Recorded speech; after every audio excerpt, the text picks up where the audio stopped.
The gavel cracked like thunder, echoing through the chamber. Judge Beryl Howell leaned forward, eyes narrowed, her voice slicing the silence. "You are out of order, Ms. Crockett." Gasps rippled through the room. The tension was electric, almost cinematic, a federal judge daring to put an elected representative in her place. Cameras flashed, pens froze mid-scribble, and for a moment, the air seemed to hold its breath. Jasmine Crockett didn't flinch. Her posture was calm, her expression unreadable, but behind her eyes was a fire no gavel could extinguish. To the casual observer, it looked like Howell had the upper hand, the full weight of authority pounding down against a congresswoman who dared to challenge her. But those who knew Jasmine could see the storm brewing beneath her steady composure. Why would a judge take aim at a lawmaker this way? What invisible line had been crossed that justified such an eruption? The scene reeked of arrogance, of power trying to remind truth who supposedly held control. But Howell's certainty was about to backfire. The words she hurled like weapons would return with devastating precision. Because what happened next would prove Judge Howell had picked the wrong opponent. This was never just about one judge and one congresswoman. What unfolded in that chamber carried the weight of something far bigger, a test of power versus truth, of arrogance versus dignity. Judge Beryl Howell embodied the unshakable establishment, the kind of authority that had grown accustomed to being obeyed without question. To her, the gavel was more than wood and steel. It was a symbol of control, a reminder that in her courtroom, every voice bent to her will. But Jasmine Crockett was not every voice. She was a lawyer who had clawed her way through the trenches of injustice, defending the voiceless, challenging systems designed to crush them. Now, as a congresswoman, she carried not only her own fight, but the fight of millions who saw themselves in her. Immigrants, working families, communities long told to stay quiet. Howell may have thought she was silencing one woman. In reality, she was trying to silence the people's champion. The clash struck a cultural nerve. It wasn't simply about order in a courtroom. It was about who gets to define justice in America. Does it belong to the robe and gavel, unchallenged and unyielding? Or does it belong to those who know the law, not just in theory, but in blood, sweat, and sacrifice? As Howell's reprimand echoed, Crockett's silence became its own kind of defiance. She wasn't scrambling. She wasn't shaken. She was waiting. And when she finally spoke, the balance of the room would shift in an instant. Because Crockett didn't just know the law. She lived it, she breathed it, and she wielded it with a precision Howell had never faced before. The arrogance of power was about to collide with the brilliance of truth. And what Jasmine was preparing to say next wouldn't just rattle the courtroom. It would ignite a conversation across the nation, a moment destined to trend, replay, and echo far beyond those four walls. The world had seen judges scold lawyers before, but they had never seen what happens when they're wrong.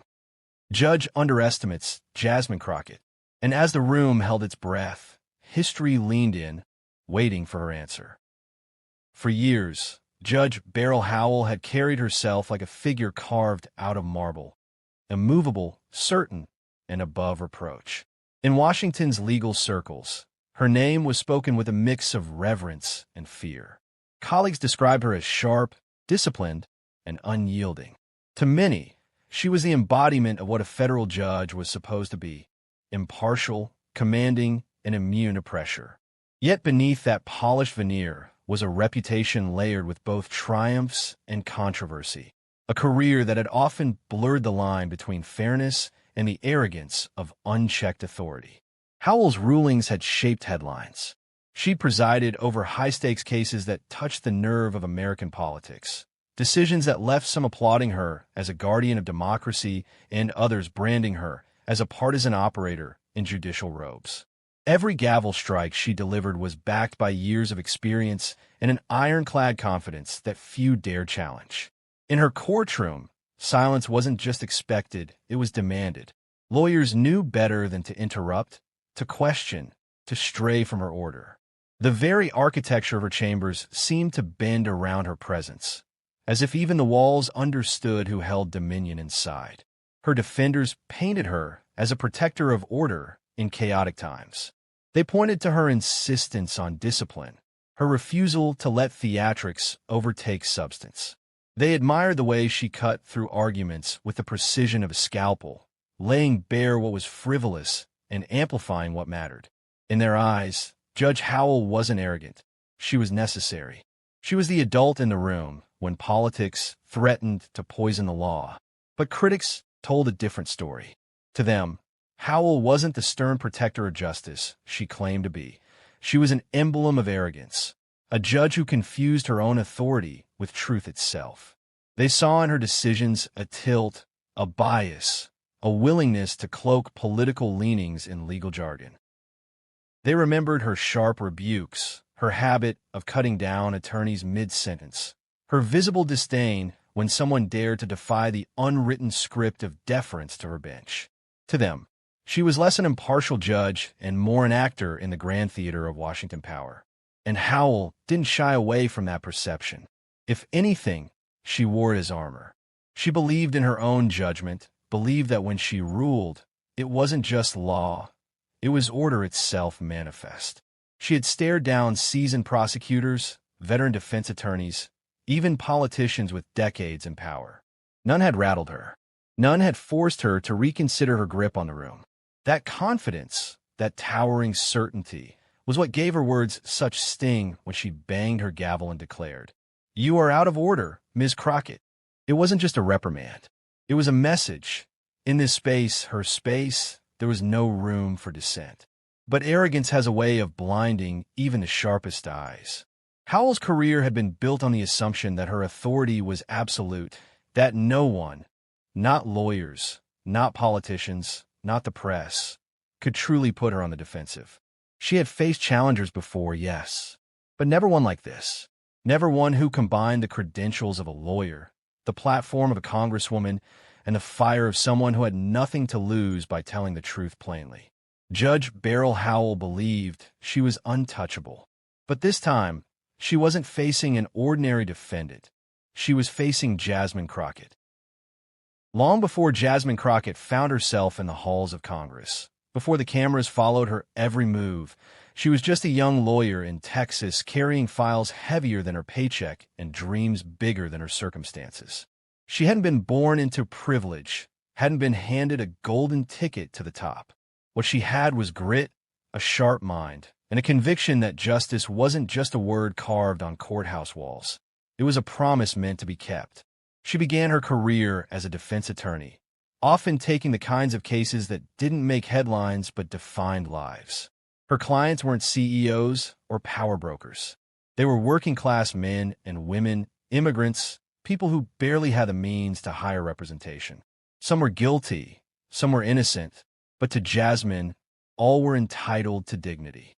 She fought tooth and nail in cramped courtrooms where the system often felt stacked against them.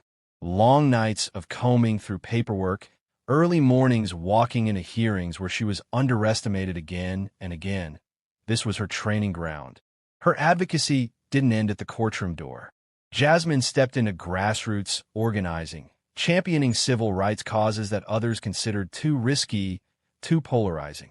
She understood that the law wasn't abstract. It was lived in real time by families who couldn't pay medical bills, by workers denied fair wages, by communities policed more harshly than they were protected. She gave speeches in church basements, stood shoulder to shoulder with protesters in the heat of summer, and never lost sight of the people behind the policies. The sacrifices were real. There were months when her income barely stretched far enough to cover rent, times when colleagues suggested she abandon the hard cases and chase safer, more lucrative paths. But Jasmine Crockett wasn't chasing comfort. She was chasing justice. Every uphill battle only sharpened her resolve. Every courtroom where she stood toe-to-toe with prosecutors who doubted her only strengthened her skill. So when she entered Congress, she carried that same fearlessness with her. In hearings, her questions cut with surgical precision. Her voice never quivered, even when opponents tried to bait her with insults. Colleagues quickly learned that she could not be rattled. She was sharp, direct, unflinching, a woman who didn't just know the law but lived it as her armor. The insults hurled her way. They bounced off. The attempts to diminish her, they only fueled her drive. She had spent too many years fighting uphill battles to be shaken now. And the people noticed. Supporters across the country saw in Jasmine Crockett someone who reflected their struggles, someone who validated their pride, someone who carried herself with dignity even when others tried to strip it away. She wasn't just a politician. She was a defender, a fighter, a reminder that America's promise of justice still had champions willing to fight for it. Which is why, when Judge Beryl Howell banged that gavel and tried to silence her, those who truly knew Jasmine leaned forward, almost smiling. They knew what was coming. They knew silence didn't mean surrender. It meant calculation. Because little did Judge Howell realize, Crockett's legal training was about to turn the entire confrontation upside down. The chamber pulsed with unease, every eye darting between Judge Howell's tightened jaw and Jasmine Crockett's steady gaze. Howell leaned forward again, her tone clipped and absolute. "This is not your platform, Congresswoman. You will respect this court, or you will not speak at all." Her words fell like stone, designed to crush, to intimidate, to remind everyone who held the gavel. But Crockett did not flinch. She didn't raise her voice. She didn't argue back with the kind of frantic energy Howell seemed to expect. Instead, she folded her hands, nodded ever so slightly, and let the silence stretch. It was unnerving, almost defiant in its calm. The judge pressed harder. "If you continue in this manner, I will hold you in contempt." The threat hung in the air, sharp as broken glass. Gasps rippled through the gallery. Contempt of court, the kind of punishment that could tarnish reputations, derail careers. To most, the warning would have been enough to spark fear, maybe even retreat. But Jasmine Crockett wasn't most people. She had stared down hostile prosecutors, faced down insults meant to undermine her, carried the weight of communities who depended on her courage. She understood something Howell didn't. Power built on intimidation collapses the moment it's met with unshakable composure. The audience could feel the tension building, a standoff between raw authority and quiet brilliance. Who would bend? Would the judge's gavel break Crockett's resolve, or would Crockett's silence transform into something that shifted the balance entirely? Reporters leaned forward, pens poised, sensing history in the making. Supporters watching from afar braced themselves, praying that their champion would find the words to cut through the arrogance pressing down on her. And then, in a single moment, Crockett unleashed the kind of rebuttal that law students will study for years. Jasmine Crockett finally leaned forward, her voice measured, every syllable carrying the weight of someone who had prepared for this moment her entire life. "With respect, Judge Howell," she began, her tone polite yet firm, "the Constitution grants me not only the right but the duty to speak truth in defense of the people I represent." A ripple ran through the room. Reporters lifted their heads. Even Howell blinked, ever so slightly. Crockett continued, her cadence deliberate, each pause hanging like a drumbeat in the silence. "You say I am out of order. Yet Article 1 of our Constitution makes clear that members of Congress are not to be silenced for their speech in the pursuit of truth.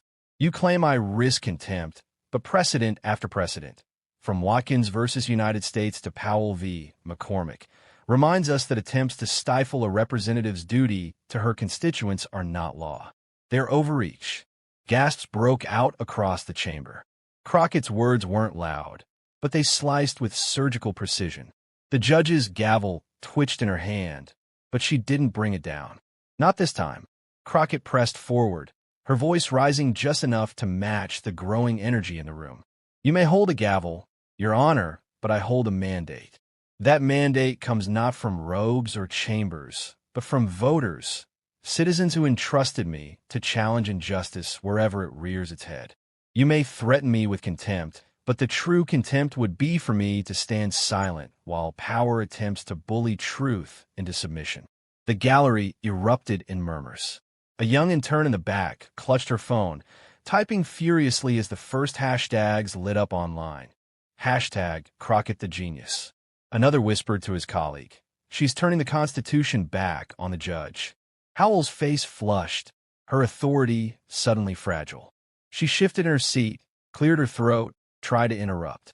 But Crockett did not yield. Her eyes locked on the bench, steady, unbroken.